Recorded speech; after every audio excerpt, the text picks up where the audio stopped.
الم تر الی الذین اوتوا نصیبا من الکتاب، کیا تم نے دیکھا نہیں ان لوگوں کو جنہیں کتاب میں سے ایک حصہ دیا گیا تھا،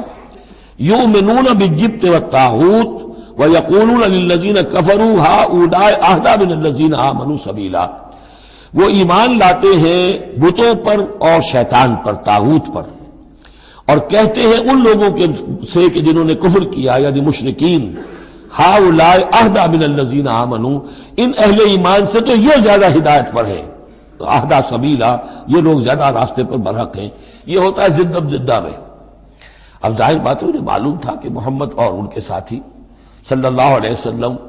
ورضی اللہ عنہم وہ کن کن چیزوں میں ان سے مشابہ تھے، توحید ہے، ایمان بالآخرہ ہے، موسیٰ کے ماننے والے ہیں، تورات کے ماننے والے، لیکن جب زدم زدہ آتی ہے تو کہتے ہیں یہ مشرک بھی بہتر ہے ان مسلمانوں سے، تو ان کا دین بہتر ہے، یہ تو گویا کہ بالکل ہی کسی حیثیت ان کی ہے ہی نہیں۔ اور اس میں ظاہر بات ہے کچھ کہہ بیٹھتے ہوں گے ہاں جی آخر آپ کے بتوں میں بھی کچھ نہ کچھ تو ہے نا،